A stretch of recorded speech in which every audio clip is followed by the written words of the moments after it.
Olá, boa noite a todos e a todas, os nossos professores da casa, os nossos alunos também aqui da instituição, outras pessoas que eventualmente estão participando também ou assistindo esse momento também, essa roda de conversa, que é um acontecimento, né, que está acontecendo em função da semana da pessoa com deficiência.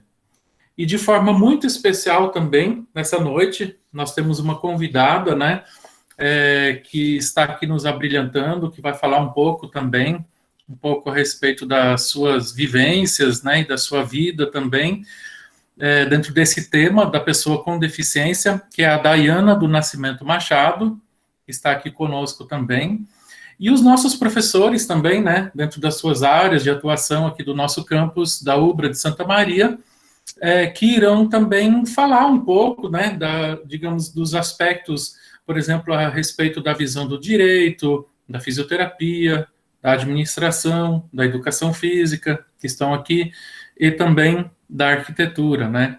Então, que seja um momento de conversa também entre nós, né, de aprendizagem e de crescimento também, né. Eu, antes de passar para a Daiana, né, assim, nós não queremos falar simplesmente da vida da Daiana, né? Mas a gente quer, sim, trazer reflexões. Acho que este é o momento, né? É um momento de aprendizagem para nós, né? Como instituição, mas especialmente como pessoas. E a Semana da Pessoa com Deficiência, né? Ela traz exatamente essa mensagem, então, para nós, que são pessoas, né? E com suas deficiências, com suas vivências, mas que também a gente sempre pode refletir sobre esse tema, então, né, como seres humanos e também de forma acadêmica, né? Ou seja, a gente sempre pensar assim na nossa formação e como nós também, até mesmo dentro das nossas formações, como é que a gente pode contribuir com a vida de diferentes pessoas, né? E até com a nossa própria vida também, né? Tá bom? Então seja bem-vinda, Daiana, se quiser dar um oi já, daí nós vamos depois partir aí para um diálogo também. Boa noite a todos. Eu gostaria de agradecer o convite, né, para conversarmos sobre um tema tão importante, que é a acessibilidade à pessoa com deficiência. Então, eu agradeço a todos, e aí no decorrer da nossa conversa, vocês vão conhecer um pouco mais sobre a Daiana. Aí eu vou deixar um suspense aí, instigando que o pessoal vá curtindo aí a nossa conversa, para depois conhecer quem é a Daiana. Ok. E antes de passar assim, a palavra para a Daiana, né, falar conosco, eu gostaria de falar um pouco sobre o currículo também da Daiana, né? A Daiana, do Nascimento Machado, é a nossa convidada dessa noite. Ela é engenheira florestal aqui pela Universidade Federal de Santa Maria. Ela também possui licenciatura para educação profissional. Ela também é mestra em silvicultura pela Universidade Federal de Santa Maria, título que ela obteve em 2016. Ela também tem doutorado em engenharia florestal pela Universidade Federal de Santa Maria, título obtido em 2020. E ela atua, então, na área de silvicultura, proteção florestal, com ênfase em entomologia florestal, ou seja, que trata a respeito de pragas invasivas. Então, ela também possui um doutorado sanduíche no exterior, pela Universidade de Vigo, na Espanha, realizado entre 2018 e 2019, também com a Bolsa CAPES. E é pós-doutoranda voluntária pelo programa de pós-graduação em Engenharia Florestal da Universidade Federal de Santa Maria. E ela participa também de diferentes projetos de pesquisa, né, que podem também ainda ser conferidos no currículo Lattes dela. Muito bem.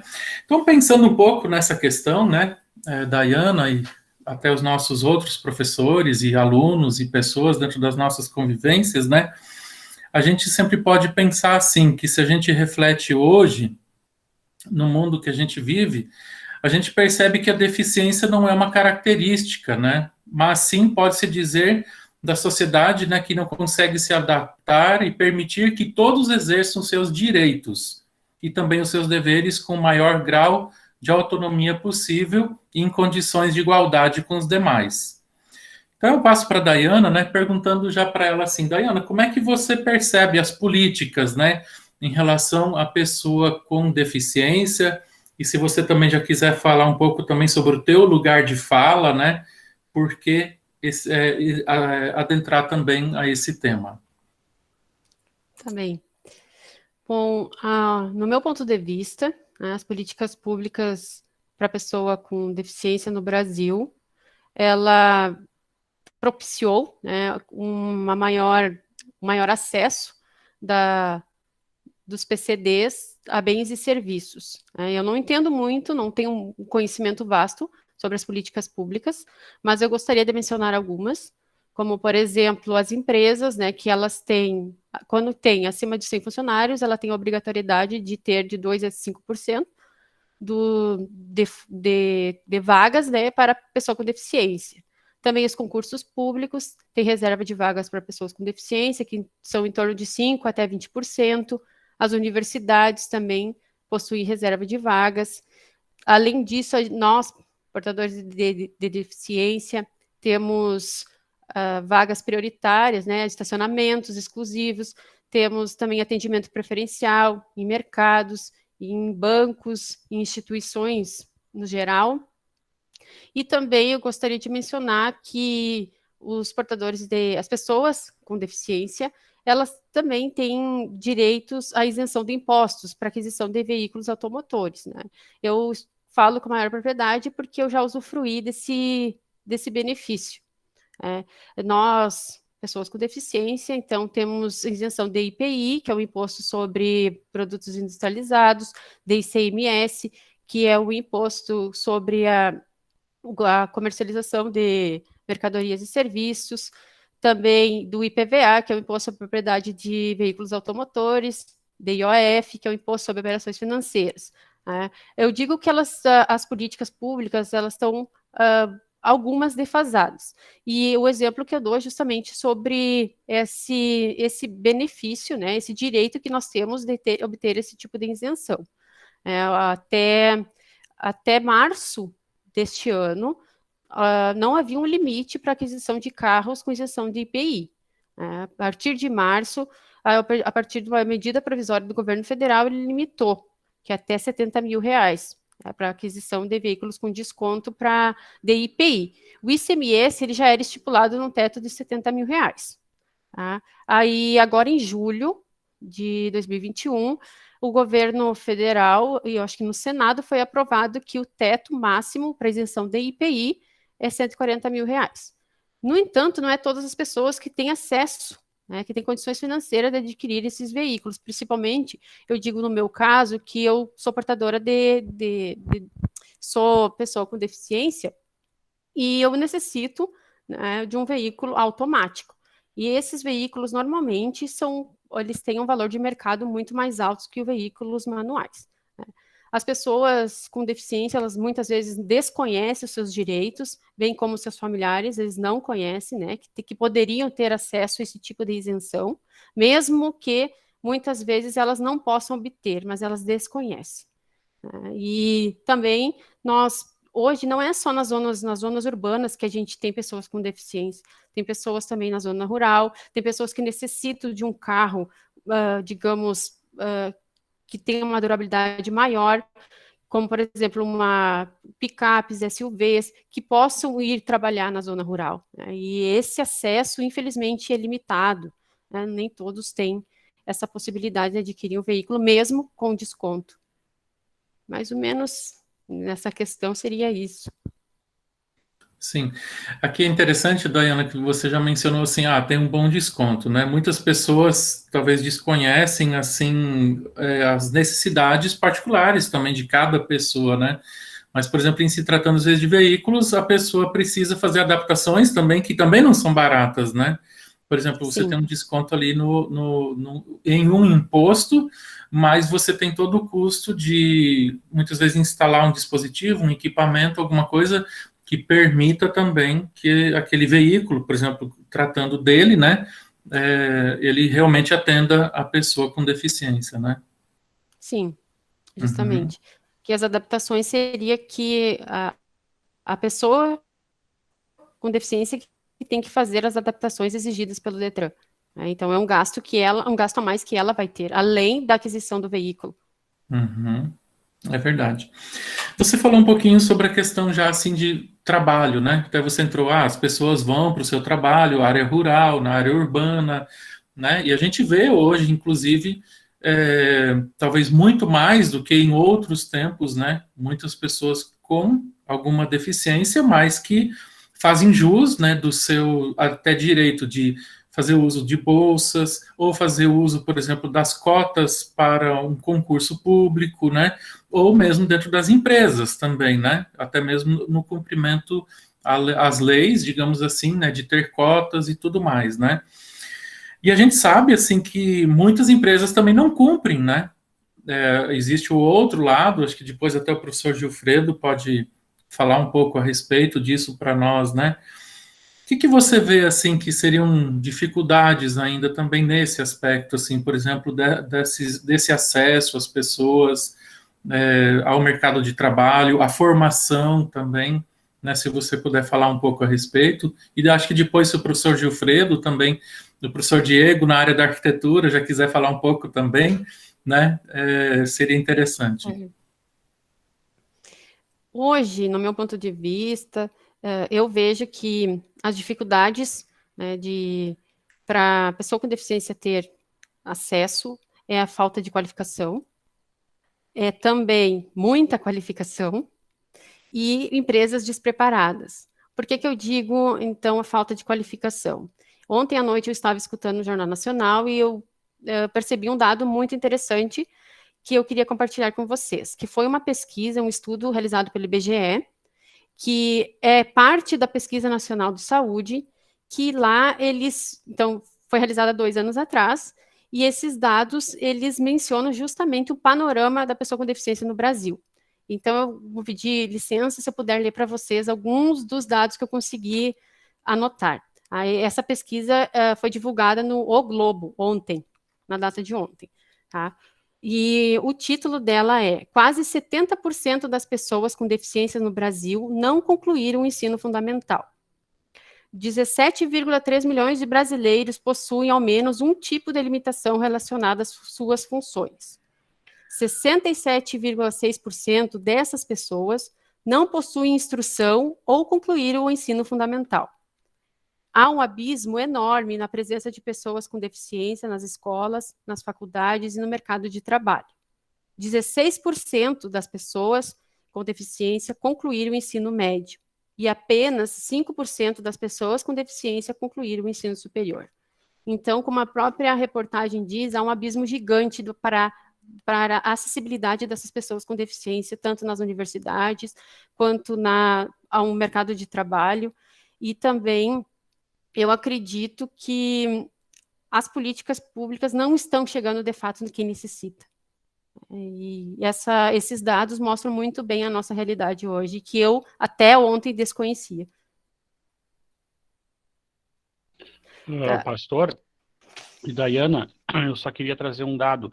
Eu me foge agora exatamente a quantidade, tá? Mas essa questão da compra de carros, ela ficou muito premente, algumas mudanças, embora talvez essa situação que a Dayana falou seja presente, mas assim, existia uma quantidade bastante grande de carros de luxo, carros muito caros, comprados com essa isenção, e a deficiência da pessoa era pequena, porque aí tem uma questão de classificação, mas era, por exemplo, não conseguir mexer alguns dedos. Era um caso típico que eu sei que foi levado à discussão lá, que não impedia, inclusive, a pessoa de dirigir um carro comum. E comprou um carro de um valor elevado, que, enfim, de altíssimo padrão, usando a isenção, que daí, evidentemente, fica muito atrativo.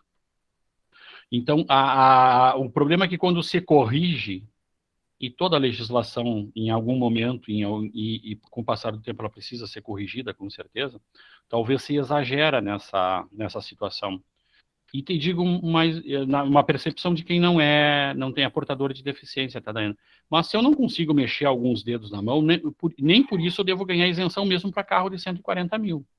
Eu acho que isso tem a ver com a renda, certo?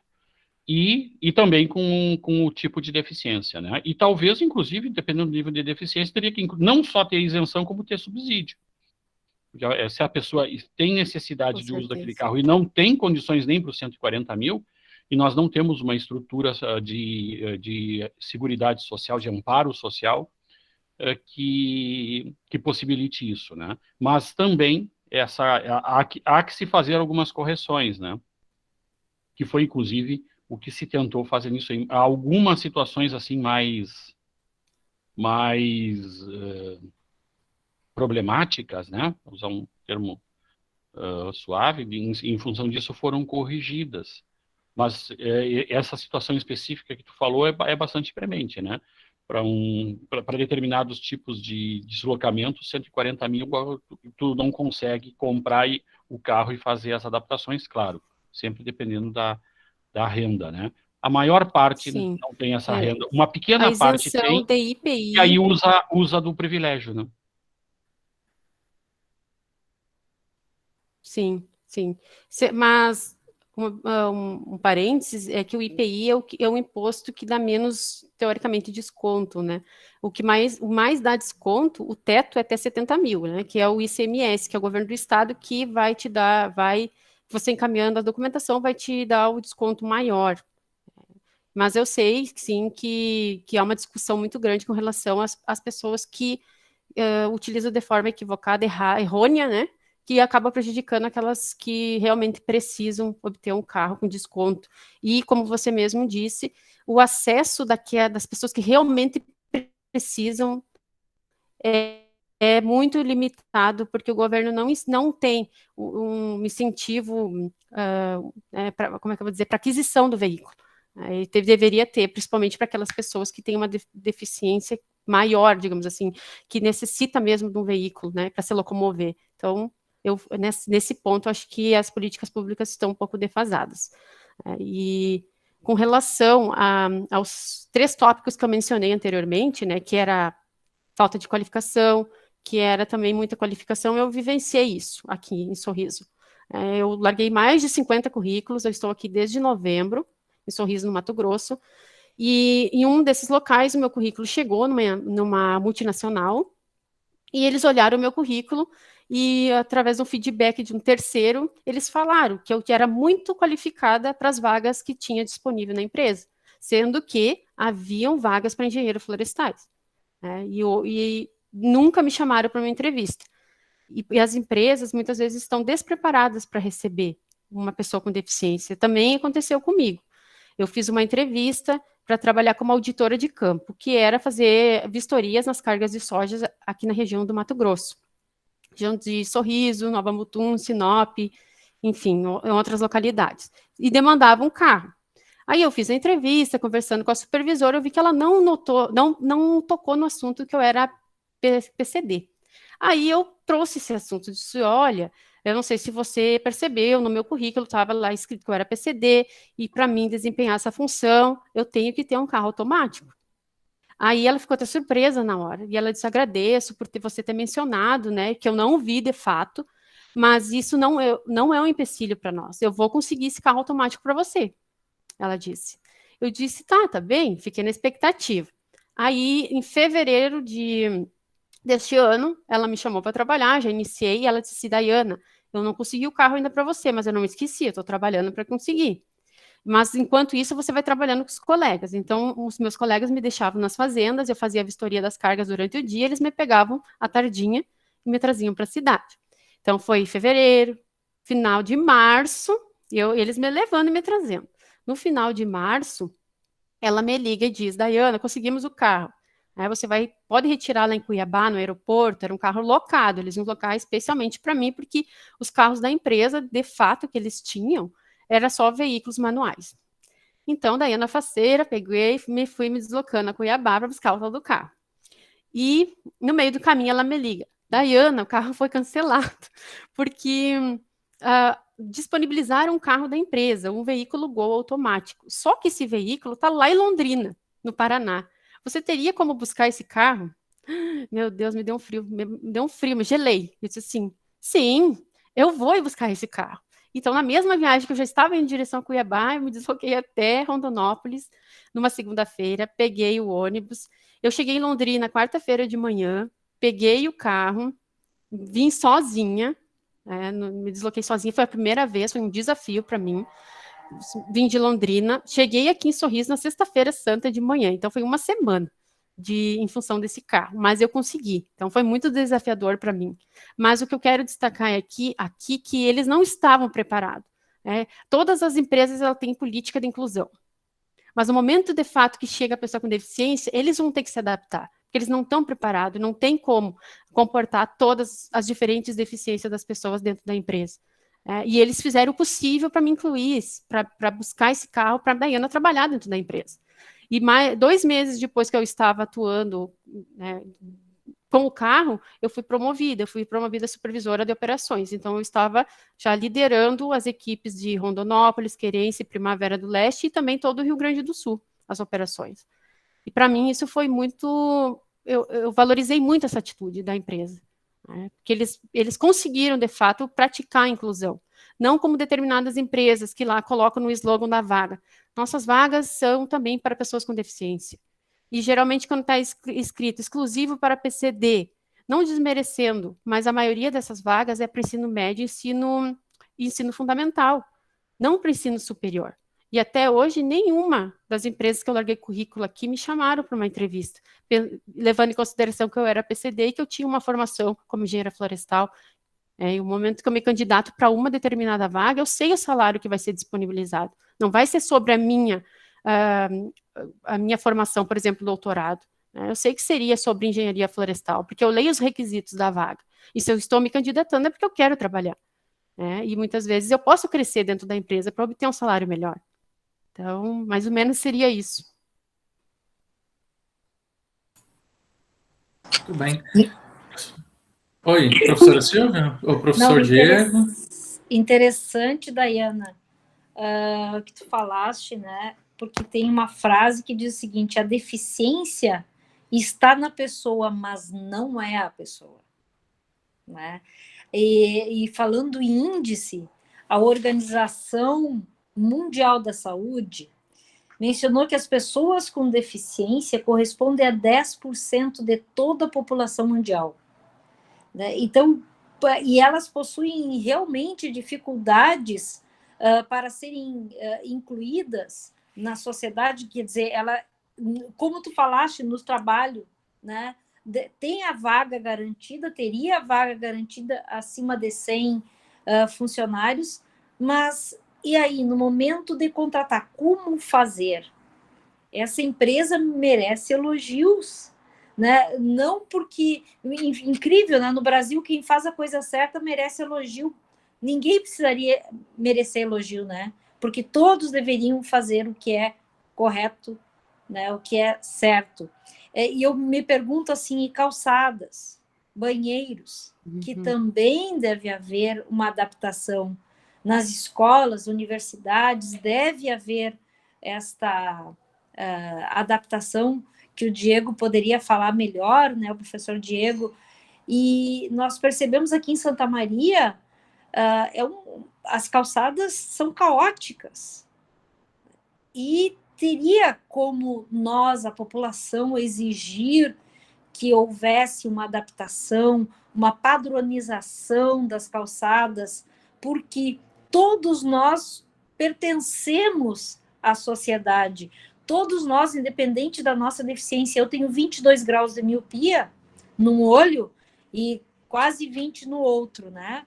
Para eu dirigir na estrada, minha família fica apavorada, porque eu não tenho noção de distância. Realmente é perigoso, mas eu percebo assim que não é todo lugar que eu chego e tem um cardápio adaptado para o meu problema de visão. Eu enxergo pouquíssimo, né? Enfim, o que fazer? Nós temos que exigir o cumprimento da lei.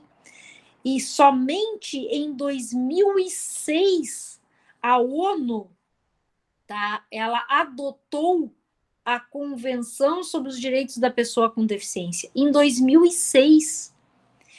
E no Brasil, em 2015, a Lei 13.146 de 2015 equiparou a pessoa com deficiência a qualquer outra pessoa.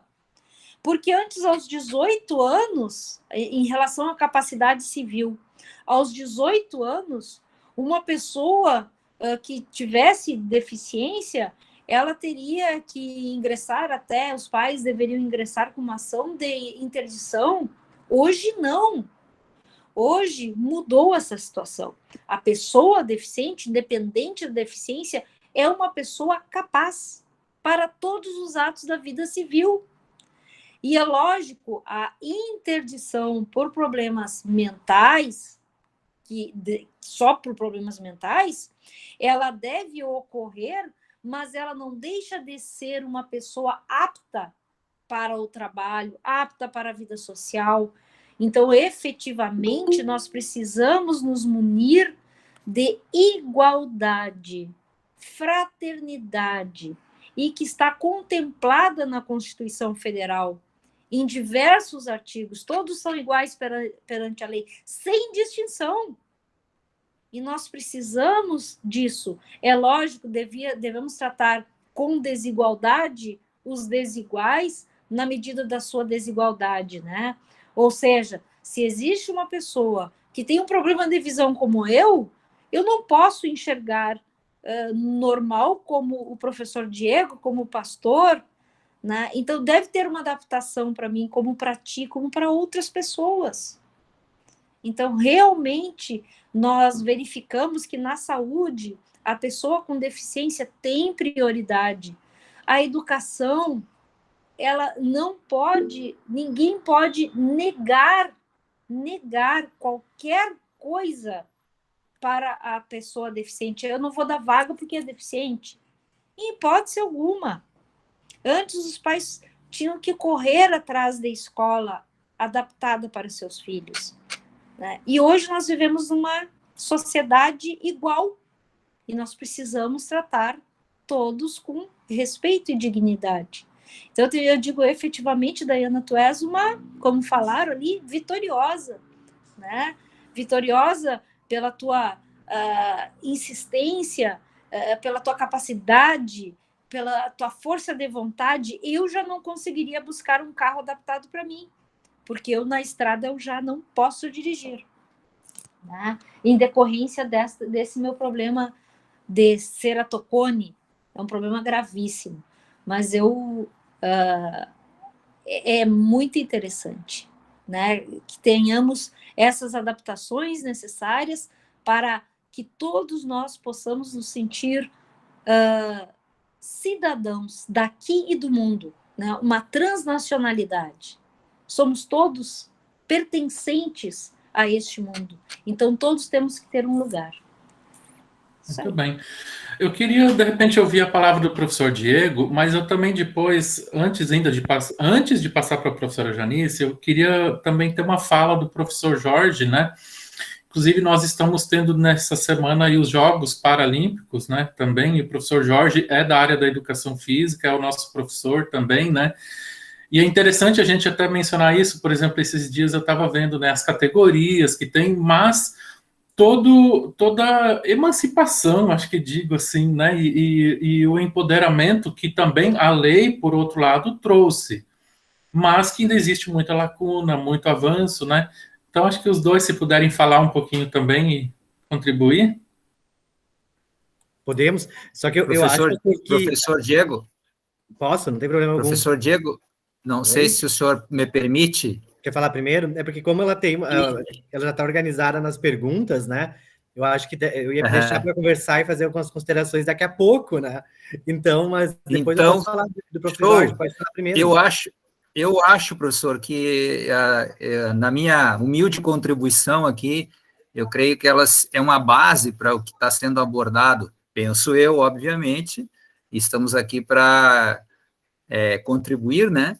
E obviamente, para colocar as nossas opiniões, mas tem um artigo publicado da área da educação física que trata sobre, né, as crianças, e aí vem a questão nossa da área, porque nós estamos ligados dentro da questão da formação, das crianças portadoras, né, de necessidades, com necessidades especiais. E depois eu posso até deixar o link, né, do artigo para quem quiser dar uma lida mais nele na sua totalidade. Mas a gente sabe que no Brasil, de uma forma geral, hoje, a luta é muito grande, né, dos portadores de necessidades especiais, e os relatos que estão sendo colocados até o momento comprovam isso, né, principalmente as físicas, né, garantir o direito de igualdade. E aí, nessa relação de elas buscarem, né, um ensino, né, com a realidade justa e menos preconceituosa, que a gente sabe ainda que nós não estamos, né, todos nós carregamos alguma coisa, né, não estamos totalmente desprovidos dos preconceitos, né, infelizmente. E aí vem a questão do papel do professor, né, na nossa área, que ele é necessário que ele entenda todos esses fatores que limitam os nossos alunos, né, e que o importante é que ele seja o fomento na transposição das barreiras que existem e que poderão surgir no transcorrer do processo do ensino e aprendizagem. Então, essas crianças, elas têm que ser, é a base, né, eu gosto muito de falar nas crianças, e eu sou um apaixonado pela educação infantil, que é na base que a gente precisa acolher, né. Então, o núcleo educacional dentro de uma escola, centros educacionais, o ambiente inicial, né, tem que ser favorável, porque é onde o ser humano vai se desenvolver socialmente. Então, todos os agentes educadores, eles são essenciais, eles são primordiais dentro desse processo educacional. E aí a gente vê que existem inúmeros métodos, né, que são adaptados, que são possíveis, que nós podemos lançar mão para desenvolver as capacidades físicas, psicossociais dos nossos alunos especiais. E aí, isso é aprimorado, né? Isso acaba aprimorando toda a potencialidade que eles têm no que é o fomento de tudo isso, no que tudo se faz para que eles busquem a sua autonomia, que no caso, né, a nossa palestrante aí mostra a sua autonomia, né, e tal, isso vem a reportar toda a base educacional que ela teve, né. Então, existem vários métodos que são adaptados, que são possíveis para se desenvolver tudo isso. Isso é importante que seja colocado em prática dentro desses centros, né, e dentro das escolas. E desde o início, os profissionais, os professores, né, da formação acadêmica, eles têm que entender isso, né, que existem limites, né, dos seus alunos e que a gente tem que ajudar eles a superar esses limites. Esse é o papel do educador, é estimular os alunos, né, principalmente no seu desenvolvimento individual. Muitas vezes nós parecemos um pouco chatos, né, um pouco pedantes, e às vezes somos interpretados de uma forma equivocada, mas esse é o papel do educador, né, de estimular os acadêmicos para que eles busquem realmente superar os obstáculos e auxiliar os seus alunos do seu crescimento e desenvolvimento. E quando a gente fala na educação inclusiva, aí vem a questão, né, que se fala que é muito importante que o Estado trabalhe uma política pública que dê garantia a essa diversidade, que dê respeito a essas pessoas, né, com necessidades especiais. Existem algumas coisas, mas muitas vezes a gente vê que ainda falta evoluir muito nessa questão de política pública, não só dentro dessa área, né, mas em várias áreas. E aí é o direito que eles têm, é proporcionar a educação, preferencialmente lá no ensino regular, lá na base, e a gente vê que o investimento hoje no Brasil está inverso, né, na pirâmide, tem um investimento maciço lá em cima e não tem na base, e a gente precisa, nos últimos anos, historicamente a gente sabe disso, que o incentivo está muito lá no topo da pirâmide e não está na base, a gente precisa reverter isso. Então, essas crianças com necessidades especiais, lá nessa base que eu gosto de me referir, elas têm que ser acolhidas por esse núcleo educacional, tanto escola como centros, enfim, e a escola é o ponto de partida para tudo isso, né, para o desenvolvimento do ser humano em sociedade, e o professor e a escola são essenciais para que esse processo educacional possa acontecer, né, então, só que tem que se lançar a mão de métodos eficazes, adaptados, né, e isso tudo é possível, pois o desenvolvimento das capacidades cognitivas, sociais, motoras, dos nossos alunos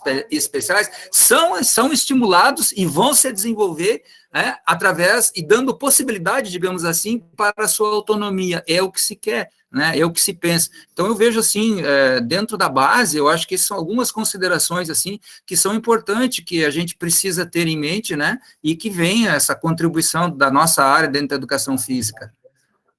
Acho que professor Diego, não sei se passo para o senhor agora, se algum colega, professor Renato.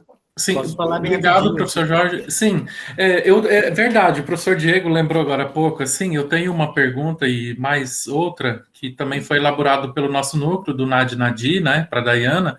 Se quiser segurar um pouquinho, professor Diego, Pode pode ser. ser? Eu já, sabe o que eu vou fazer? Eu tenho uma outra bem rapidinho, assim, acho que Sim, foi algo que foi comentado aqui, e a Dayana que me permita um pouquinho, né? Quem não conhece, a Dayana é minha irmã, então, e ela se disponibilizou a estar conosco, então, eu conheço, passei por essa história de vida, né, Dayana, em relação também, enfim, as fases de infância, tudo, de uma certa forma, e por isso que eu disse, eu vou deixar eu para falar por último, né, em relação... Era para ser uma surpresa, Era para né? ser uma Que surpresa, era minha irmã. né? Depois ela conta toda essa história de Que vida, né? legal, Fantástica, né? sensacional, professor Diego, que E legal. aí, Me emocionei aqui, sinceramente. tem muita história aí por trás disso tudo. Mas um ponto bem interessante, assim, de vocês estavam comentando, é que nós também temos hoje a questão da acessibilidade, principalmente pautada no 90/50, uma das principais normativas que a gente fala da questão da acessibilidade em espaços urbanos, das questões das edificações, dos mobiliários, né, de como isso permeia hoje a legislação. É interessante que isso é uma vertente muito grande na arquitetura e no urbanismo, a gente percebe hoje de como a própria legislação, os próprios planos diretores, os próprios códigos de obras se desdobram em relação a partir da normativa, mas é interessante também que a mesma normativa, ela nos engessa muitas vezes, porque falar hoje desses pontos muito importantes que saíram hoje, nós estamos falando das múltiplas deficiências, talvez esse termo, não sei se ele existe de fato, mas é pensarmos nos seus diversos graus. E a 90/50, por mais que ela seja rígida, ela não dá conta nesse sentido, no seu sentido mais amplo. E aí surge também as pessoas que estão temporariamente também com deficiência, né? Não sei se poderíamos tratar desse termo, né? E para isso, talvez uma vertente muito grande que se atualiza hoje no âmbito da arquitetura e no urbanismo, e agora vem bem ressaltado mesmo na nossa DCN, e foi atualizada há pouco, né? É a questão do desenho universal, né? E é isso que é importante, é de pensar, então, um produto, um serviço, um elemento que ele atinja, de uma certa forma, um grande número de público, que ele tenha várias flexibilidade, tenha uma tolerância ao erro, que ele seja, enfim, adaptável, e é por isso também que hoje se fala muito mais, não só a questão rígida, que a normativa é um ganho, sim, para a população, mas também de pensar hoje de como os produtos, serviços atendam às necessidades múltiplas dos seus usuários. E não é diferente, a edificação também, por mais que seja resultado de um serviço, né, da arquitetura e do urbanismo, ela também tem que ser usual. E aí a gente pensa hoje as edificações, os espaços, os mobiliários, né? A gente pensar qualquer elemento que a gente manipule, que a gente consiga passar isso de uma certa forma por diversos públicos e diversas pessoas, por exemplo, num ambiente aberto, uma praça, que nós tenhamos diversos públicos podendo sentar, utilizar aquele espaço, crianças indo na areia, por exemplo, de diversas idades, diversos perfis, de uma maneira de falar mais ampla, né? E aí a gente poder pensar hoje que talvez o desenho universal tenha que ser muito mais valorizado, na nossa fala, muito mais valorizado nas questões do que a própria normativa hoje, que tange especificamente a questão da acessibilidade no Brasil. E aí também, só para depois, eu acho que num determinado momento, quando a Dayana quiser comentar sobre isso, mas eu acho que seria interessante falar hoje, como ela teve uma experiência muito rica no exterior, e eu acho que foi também eu conto aqui daquele anseio, né, de como ela vai sozinha para o exterior. A Dayana foi sozinha, ela vai contar isso depois também, né, para a Espanha, né, uma das viagens que ela pôde participar, né, e aí de como que foi esse processo de sair do Brasil, de ter uma dificuldade, talvez muitas vezes no transporte, com malas, né, a gente sabe disso, e como foi chegar num outro país, ver uma outra realidade, participar de outras políticas, né, que você conseguiu, de uma certa forma, usufruir. E eu acho que é importante conseguir depois falar, não sei se querem falar agora ou depois, de como foi a sua experiência no exterior, comparando com como você teve aqui a sua experiência de vida, né, no Brasil. pode falar, Dayana, está com a palavra. Tá bem. Eu não comentei, né, com vocês, mas a minha deficiência é que eu não tenho a mão e o antebraço esquerdo. Né? E então isso, de certa forma, né, foi uma preocupação também para minha família quando eu fui para o exterior. Eu sou uma pessoa muito apegada à família e eu fiquei muito apreensiva. Meu Deus, eu vou para o exterior. E agora o que será de mim? Simplesmente peguei e organizei eu passei por um processo seletivo dentro do programa de pós-graduação, eu passei em primeiro lugar. Esse processo seletivo, ele não tinha cotas, né? Eu concorri em igualdade de condições com todos os candidatos, eu passei em primeiro lugar e eu escolhi ir para o exterior 6 meses, mas eu poderia ter ficado 1 ano, porque o segundo colocado e o terceiro não quiseram essa oportunidade. Então, eu fui para o exterior. Para mim foi um desafio muito grande, porque, como eu mencionei anteriormente, né, muito apegada à família, mas encarei esse desafio e fui. Então, com relação a acolhimento, por exemplo, eles não sabiam, quando eu cheguei lá, o pessoal não sabia que eu tinha deficiência. E eles também, em nenhum momento, eles me questionaram por que dessa deficiência, né? Que eu nasci assim, e em nenhum momento, assim, foi questionado o porquê da Dayana, né, que você não tem a mão e o antebraço. Depois que a gente foi pegando mais uma amizade, eu acho que houve uma pergunta, Dayana, mas você foi acidente? Que é a mesma pergunta que eu escuto muito até hoje. E eu disse, não, eu nasci assim, mas eu não sinto falta de ter uma mão, porque eu nunca tive. Eu consigo fazer todas as minhas atividades, eu tenho autonomia, e eu não sinto uma necessidade de ter uma mão, né? Então, até, inclusive, uma vez, um tio, ou até mesmo meu pai, me questionou, Dayana, você não gostaria de pôr uma prótese, uma mão mecânica? Eu disse, não, porque eu sou feliz assim, eu me aceito como eu sou. E a prótese seria mais para estética. E eu, como eu sou uma pessoa bem resolvida, que eu me aceito, não teria necessidade de ter uma prótese. Então, eu nunca quis ter. Mas voltando agora à questão do exterior, que nem o Diego mencionou. Lá eu me senti no paraíso, né, da inclusão, como eu disse para o Diego.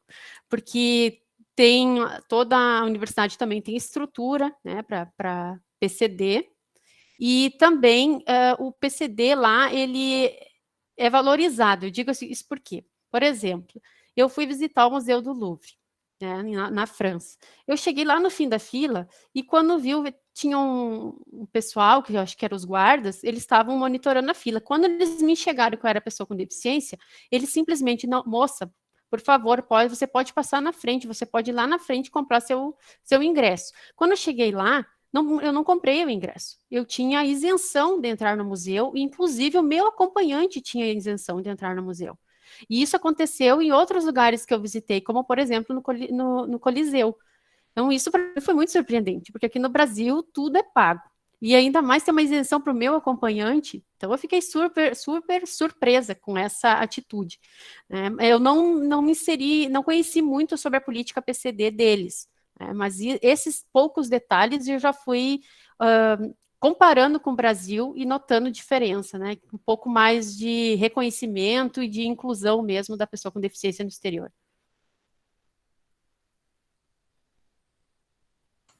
É interessante você falar disso, né, Dayana? Assim, em certo sentido, você percebeu que há diferenças também, digamos, na vivência, no dia a dia. Quer dizer, há um atendimento de inclusão também, então, né, por esses lugares da Europa por onde você transitou nesse período, então. Sim, eu percebi isso. Inclusive, no laboratório que eu trabalhei, o pessoal, ele não teve, eles... que nem, depois vai ter outras perguntas que eu vou responder também, mas eles não me trataram com diferença. Eles me incluíram, eles deixaram eu à vontade, né? No momento que eu precisasse de alguma coisa, eu pedia a ajuda deles, mas eles me deram total liberdade para mim executar as funções da minha tese de doutorado, que eu estava fazendo, meu projeto lá, eu fazia com autonomia. E quando eu precisava, eu sempre solicitava ajuda, né? E eles prontamente me ajudavam. Muito bem. Daiane, a gente tem uma pergunta aqui que foi encaminhada também pelo Nadi, né, que diz assim, sobre a questão de rótulos, né, e muitas vezes rótulos chamados, né, pejorativos também, em relação à pessoa com deficiência, né, que pode ser deficiência física, né, uma deficiência intelectual, né, também das pessoas, ou outro tipo de deficiência, né, às vezes parcial também, alguma pessoa tem, né. Mas a gente sabe que nós ainda temos muitos preconceitos também dentro da nossa sociedade, então, né? E a pergunta até mesmo vai nessa questão, né? Por exemplo, que classifica muitas vezes pessoas com deficiência, né? Às vezes, aquele olhar de é uma pessoa inapta a realizar tarefas, né? É uma pessoa incapaz de tomar até decisões, né? De ter autonomia para cuidar da sua vida, né? Mesmo com suas limitações também, mas muitas vezes a sociedade trata assim, né? E muitas vezes na ideia também construída socialmente, por outro lado, assim, que nós temos a ideia do corpo perfeito, né, a imagem do corpo perfeito, onde, de repente, se vende essa imagem também fortemente, né? Até você mencionou, por exemplo, eu não gosto de assistir durante a semana a televisão, mas eu assisto à noite lá, por exemplo, na Rede Globo, Domingo Fantástico. Na abertura lá, tem uma pessoa com deficiência que usa uma prótese, né? Interessante a gente pensar nisso. E, eventualmente, também se traz histórias, né? Mas eu gostaria de perguntar assim, você já mencionou um pouco, né? No meio acadêmico, em algum momento na sua trajetória, educação lá desde a base mesmo, como o professor Jorge também mencionou, né? No tratamento com colegas, com escola, com professores, né? No ensino básico todo, e depois já no ensino superior, e depois na pós-graduação. Você encontrou dificuldades? Você, digamos, teve apoios? Como é que foi isso? E se você puder falar.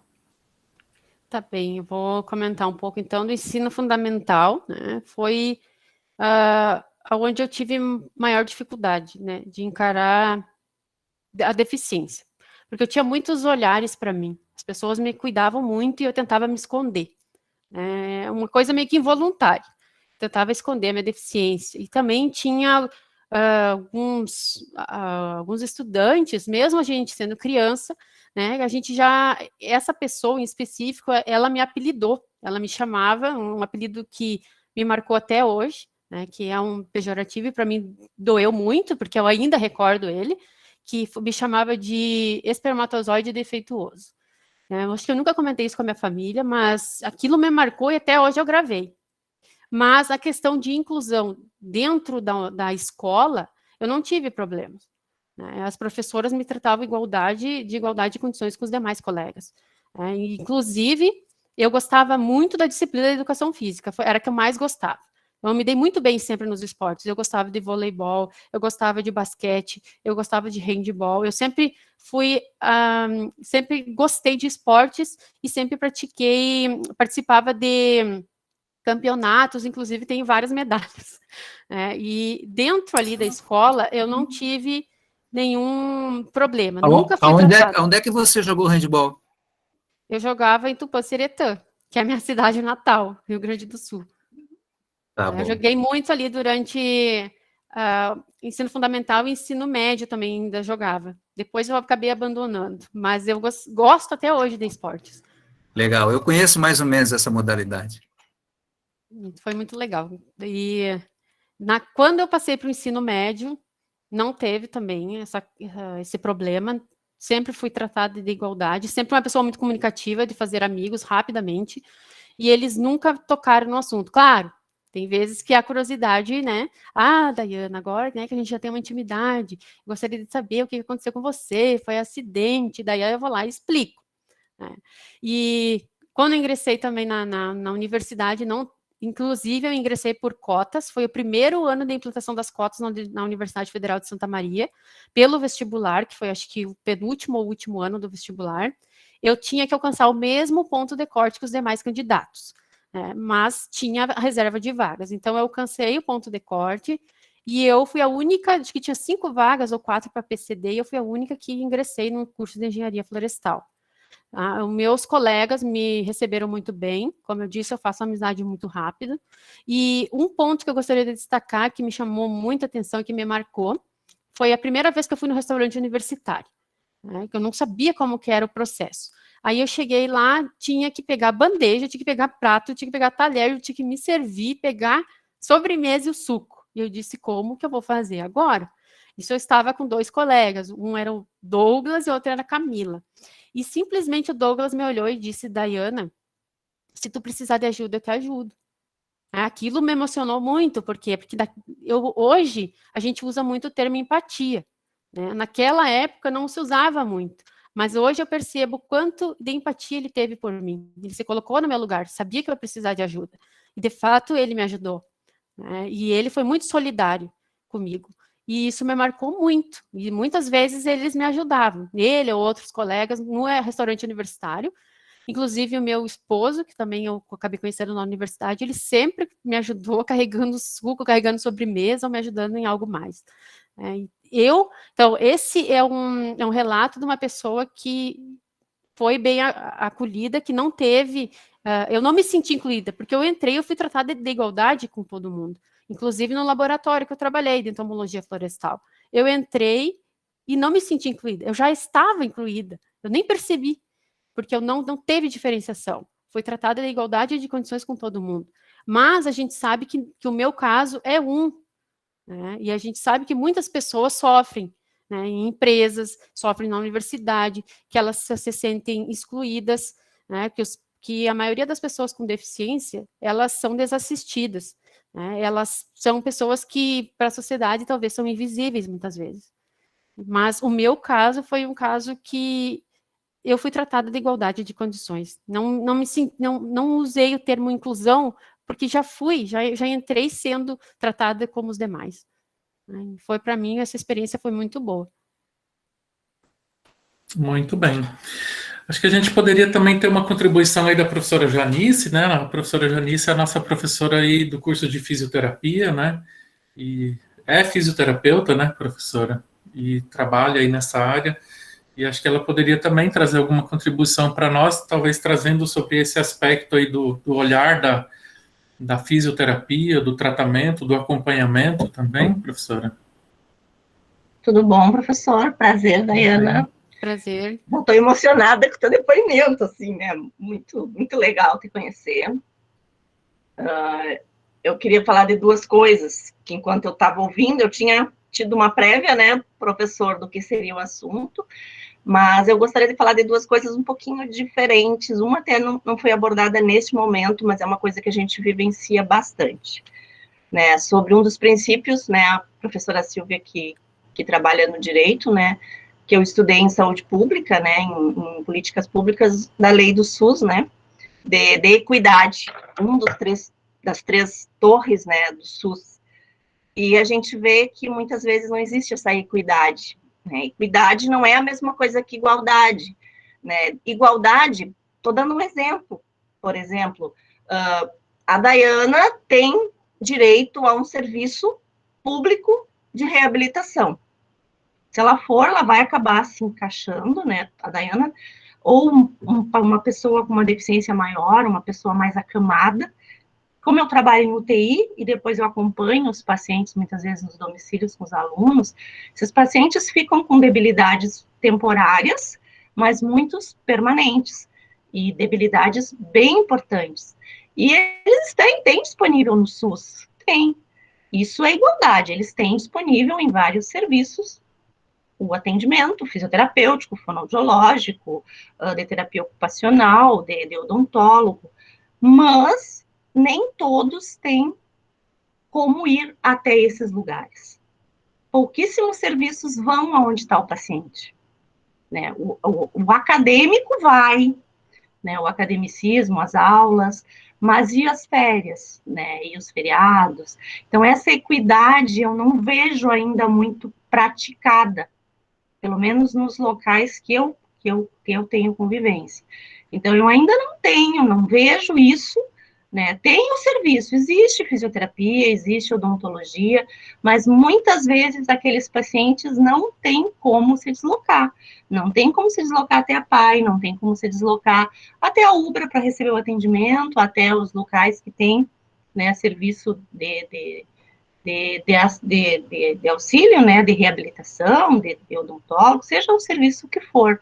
Então, eu ainda não vejo essa oferta, né, essa equidade. Eu vejo que tem serviços, mas a pessoa tem que ter como se deslocar.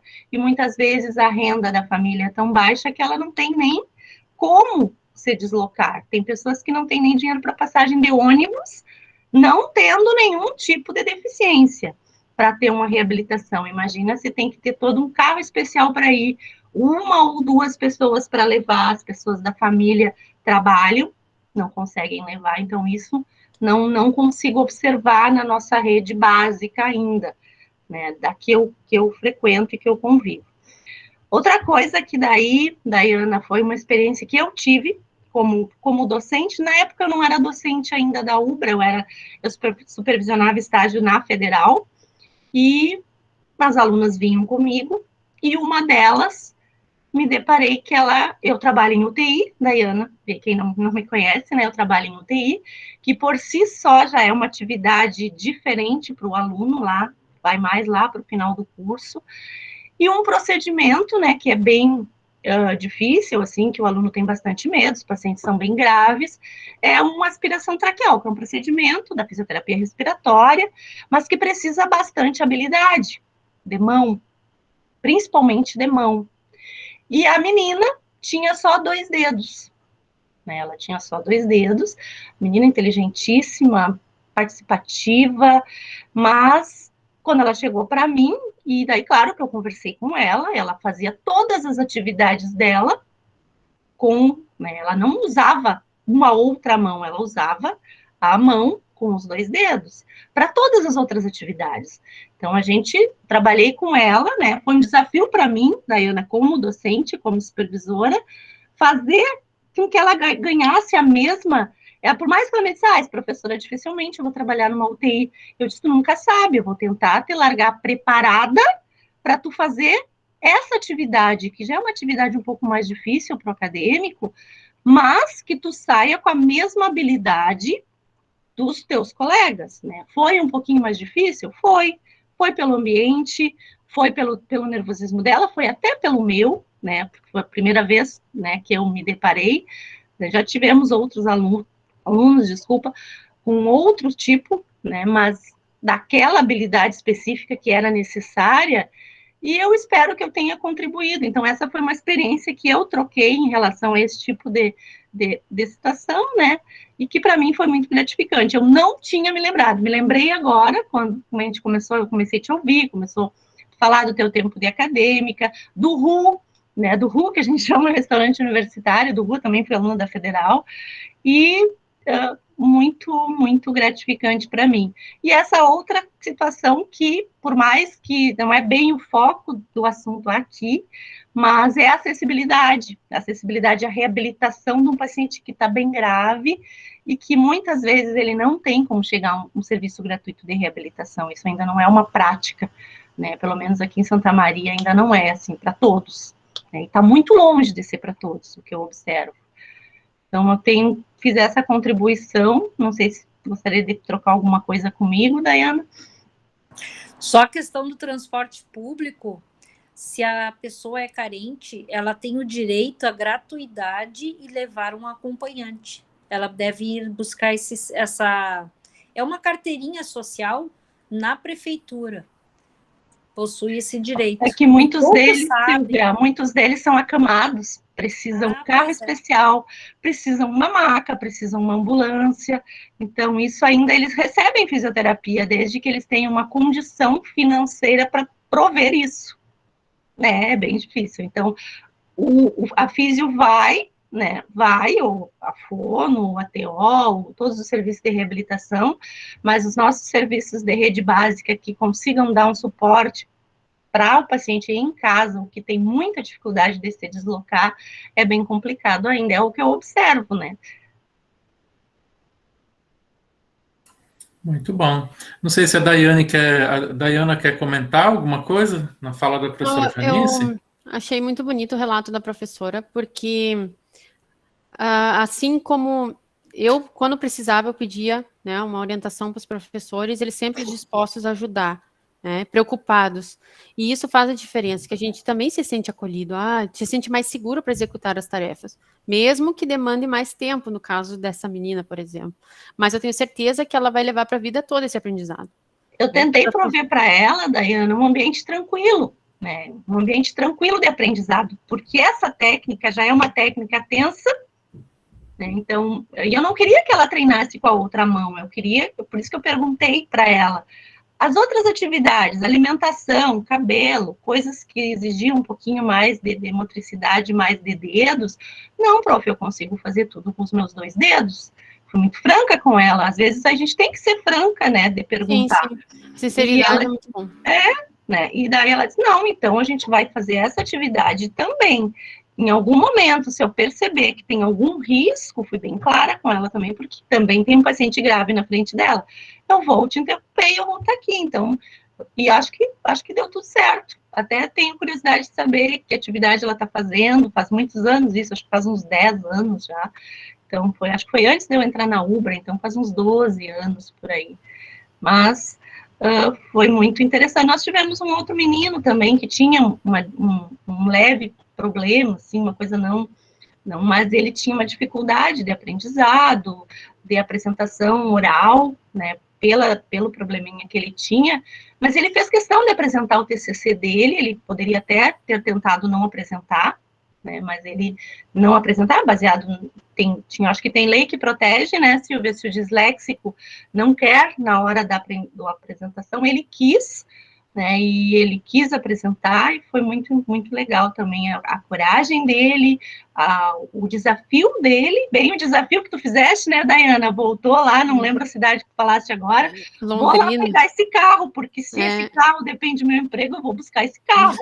Né? Foi então, isso que eu pensei, preciso desse emprego. Carro, né? Então, mas não é esse carro que vai me impedir de eu trabalhar onde eu quero trabalhar, então vamos lá buscar esse carro. Então, muito, muito interessante, muito legal o teu depoimento. Obrigada. O interessante, tem em Santa Maria um advogado que é cego. E ele fala, mas a justiça não é cega, eu também sou. E ele vai sempre acompanhado pela irmã dele, né?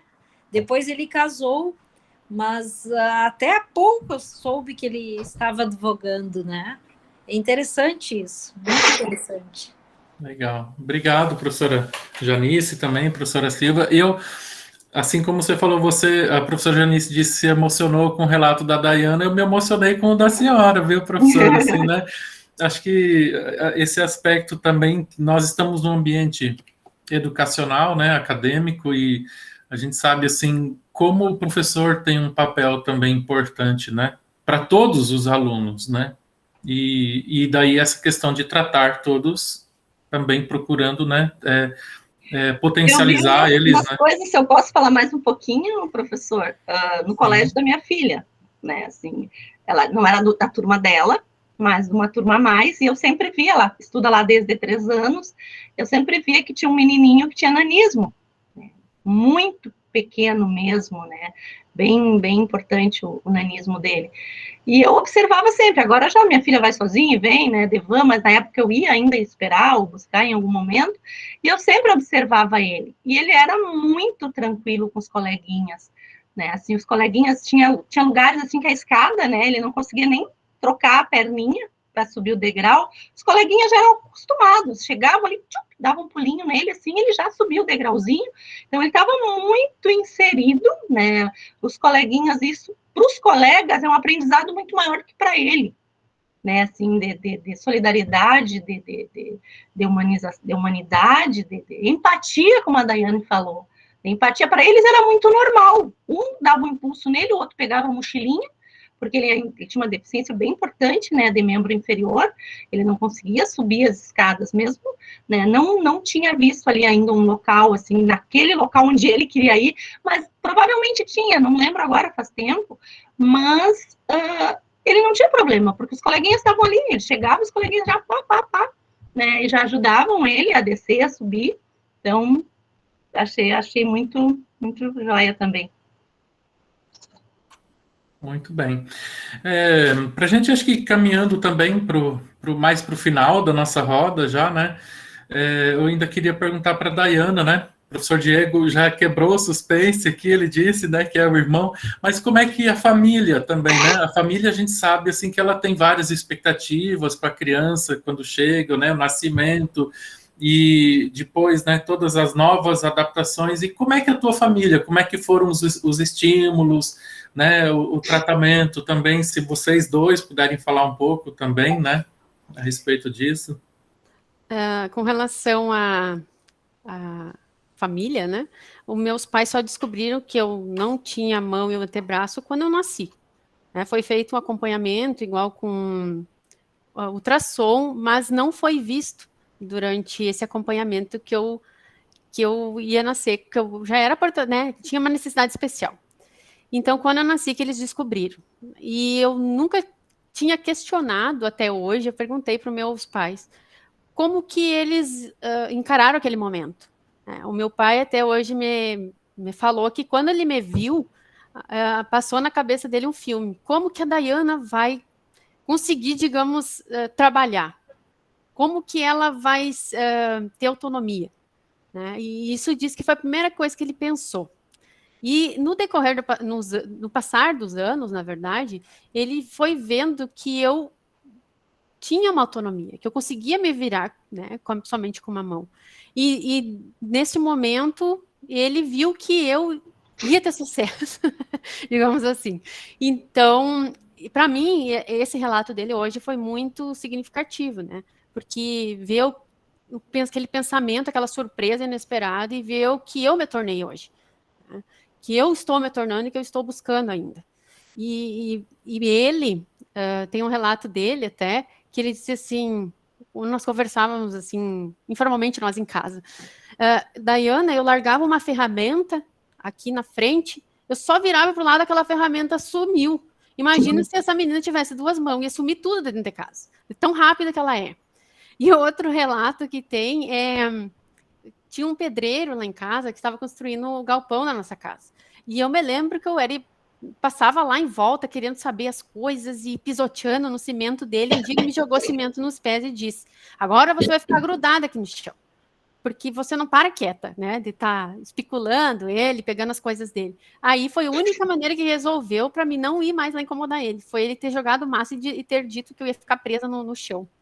Então eu sempre fui uma criança curiosa, né, que buscava as coisas e que eu, desde pequena, eu nunca tive limitações. Os meus pais nunca me falaram, você não pode fazer isso, você não pode fazer aquilo. Eles me deram total liberdade para mim crescer e para mim fazendo as coisas, as atividades. Né? Então, andar de bicicleta, eu aprendi a nadar, eu sei dirigir. A única coisa que eu ainda tenho um pouco de dificuldades é amarrar o cabelo com as borrachinhas, mas eu amarro. Mas nisso o Diego me ajudou muito, porque era ele que fazia para mim. Ele amarrava o meu cabelo e, inclusive, já pintou até minhas unhas para mim, que uma vez eu exigi para ele, pedi, implorei, e ele pintou as minhas unhas da mão. E o meu marido também, às vezes, prende o meu cabelo. Eu consigo prender, mas não fica do jeito que eu gosto, que é deixar ele um pouco mais erguido. Então, eles sempre estão ao meu lado, sabe? Isso me dá segurança. Quando eu preciso, se eu precisar de alguma coisa, eu sei que eu posso contar com a minha família, e sim com meus amigos também. Né? E só mais um relato é que quando as pessoas acabam acostumando comigo, elas não percebem mais que eu não tenho a mão e o antebraço esquerdo. Um dia, caminhando com meu pai, ainda criança, ele diz, Dayana, me dá a mão, e ele estava justamente do lado esquerdo. Aí ele pegou e eu disse, pai, não posso te dar a mão, só se tu mudar de lado.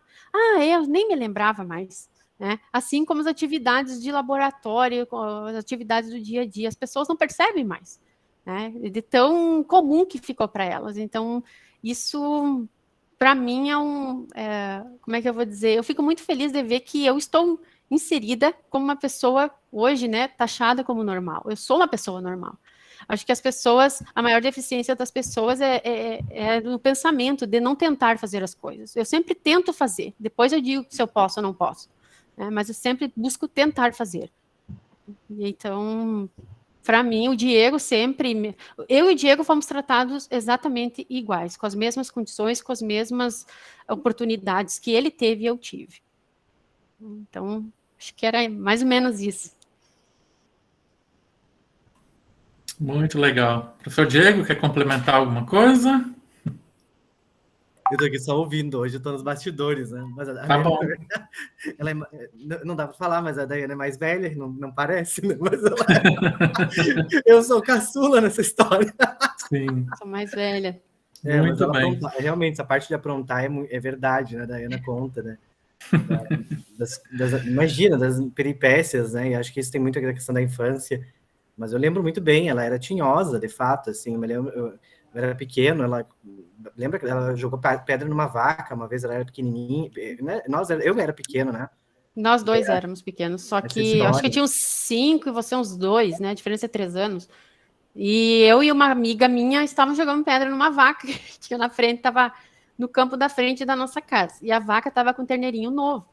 E nessa história de indicar com a vaca veio em direção a nós. E nós corremos para o fundo do pátio. E o meu irmão, né, sem saber de nada, estava correndo em direção à frente da casa.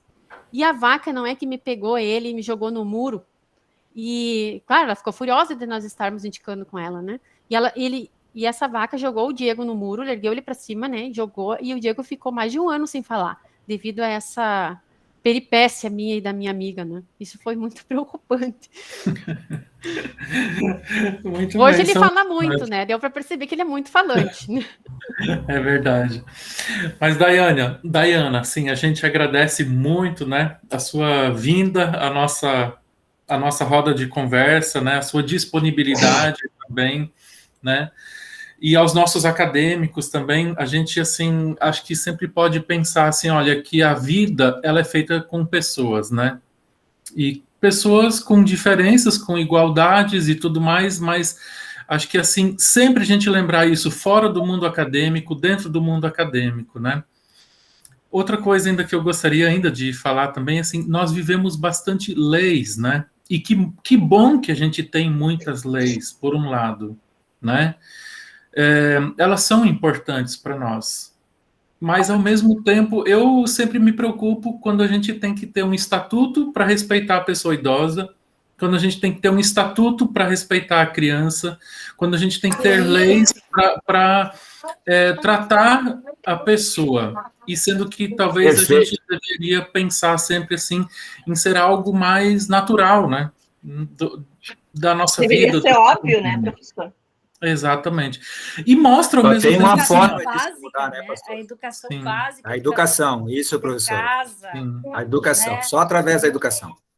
Porque, inclusive, uma aluna nossa da UBRA, Geraldine, que é da Inglaterra, ela é inglesa, retornou para a Inglaterra agora, ela disse que lá não precisa uma lei para dizer que o idoso deve passar na frente no mercado, que uma mulher grávida tem que ter prioridade. É isso aí, investir na educação é a forma de tornarmos todos iguais com equidade, Janice, né? Sabermos que nós precisamos respeitar uns aos outros, porque muitas vezes o que nós queremos? Direitos. Nós queremos direitos e esquecemos os nossos deveres. E os nossos direitos terminam onde começa o direito do outro. Então, se todos nós conseguirmos passar para as crianças, adolescentes, né, esta forma de conduta, nós não vamos precisar de tantas leis. É verdade. Né? Inclusive, assim, existe o LOAS, que é uma ajuda, um salário mínimo por pessoas deficientes que não têm condições financeiras, né? Existem várias ações, mas poucas pessoas conhecem. Por isso que é interessante também ter noções básicas de direito humanos, noções básicas de direito, sim, desde o ensino fundamental.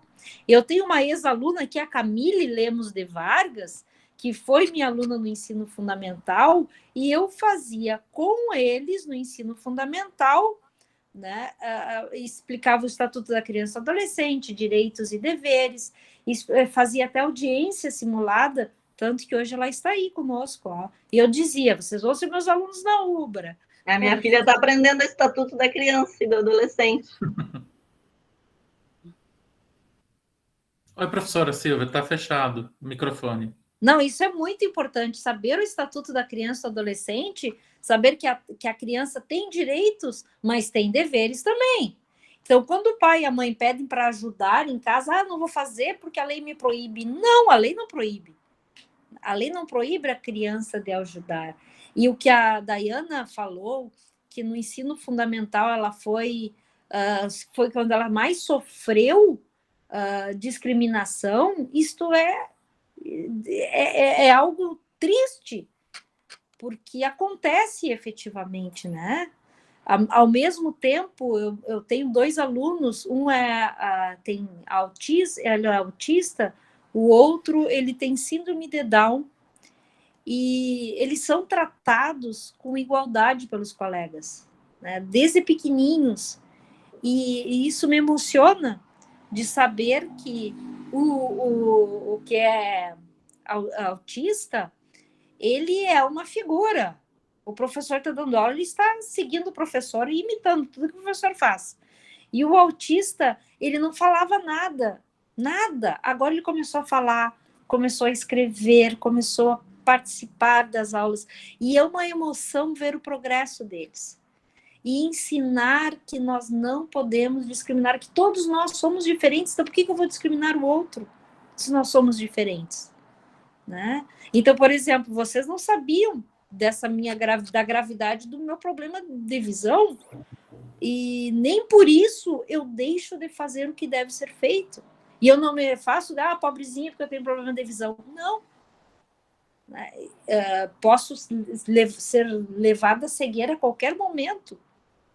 Mas isto, em decorrência desse problema, né, que eu também nasci com ele, é hereditário, mas nós temos que ter garra, e então a Dayana está certa.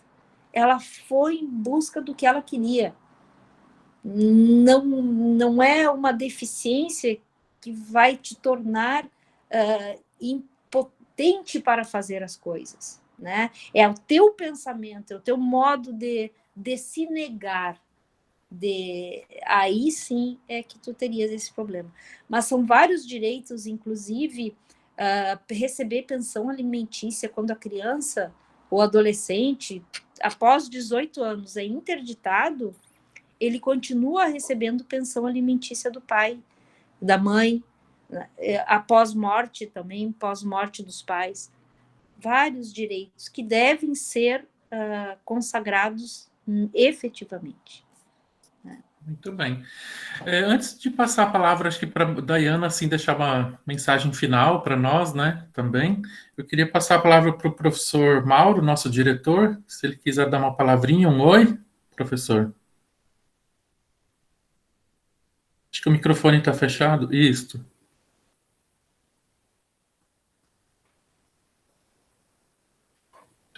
Vocês conseguem escutar o professor Mauro? Não? Não, professor, a gente não consegue. Mas, de qualquer forma, a gente agradece, professor, a sua presença também conosco aqui, tá bom? Dayana, se você quiser fazer um fechamento, deixar uma mensagem final também para os nossos colegas professores, e especialmente também para os nossos acadêmicos também, né? Para as pessoas que estão conosco, você está com a palavra. Obrigada. Eu gostaria de agradecer, então, pela oportunidade de contar um pouco da minha história. Também gostaria de agradecer aos professores, porque eu sei que eles têm papel fundamental, né, é um apoio, é um suporte, né, são principalmente nossos espelhos, e quando a gente tem, né, uma pessoa, um professor, que a gente tem a confiança, a gente consegue se desenvolver muito melhor, né? Então, a gente consegue pedir ajuda, e isso vai nos tornando pessoas mais independentes, mais autônomas. A mensagem que eu deixo, no geral, né, seria que a gente tem que tentar fazer as coisas. Não posso dizer que não consigo se eu não tentar, né? Eu sempre busco tentar fazer tudo. Se eu não conseguir, eu vou pedir ajuda. Eu não tenho vergonha de pedir ajuda, de dizer que eu não sei, ou que eu não consegui fazer. Então, é melhor pedir ajuda do que fazer uma coisa errada, ou de acabar, né, ocasionando algum erro ou alguma coisa mais grave. E uma mensagem que eu posso deixar para todos é que acredite nas pessoas com deficiências, dê oportunidade para elas, né? A gente pode mostrar muita capacidade, a gente tem capacidade, né? Então, às vezes, só precisa mesmo de ter uma oportunidade, né? Demonstrar o quanto a gente quer, quanto a gente é capaz e que a gente sabe que vai aprender. Basta ter oportunidades. Então, era isso que eu deixo de mensagem. Muito bem, obrigado, Dayana, né, por ter compartilhado esse momento, ter falado conosco um pouco da sua vida, das suas vivências, da sua formação também, e também, né, por ter trazido também algumas reflexões para cada um de nós também, né, dentro dessa Semana Ubra também da pessoa com deficiência. E também quero agradecer a todos vocês, professores, também que contribuíram de alguma forma nessa roda de conversa, de forma muito especial a professora Silvia, que foi quem criou essa sala de aula, esse Meet nessa noite, né, e ficou aí controlando as entradas e tudo mais, né, e foi a turma piloto, foi aí a base desse nosso evento, foi aí com a professora Silvia, né? Ao professor Diego também, por ter dito, olha, né, vamos convidar uma pessoa muito especial, né, também, então agradeço a ele também, tá bom, gente? Então, em nome da UBRA aí, agradeço a presença de todos, e agora nós vamos seguir com os nossos andamentos de aulas. Quem tem aula hoje à noite pode ir para o seu aula e adentrar também a sua aula com o seu professor. Tá bom? Uma boa noite. Tudo de bom. Feito, pastor. Um abraço Obrigada. a todos. Tchau, tchau. Tchau, boa Boa noite. noite, foi um prazer. Tchau, tchau. Boa Boa noite. noite. Boa noite, gente, a todos. Grande abraço.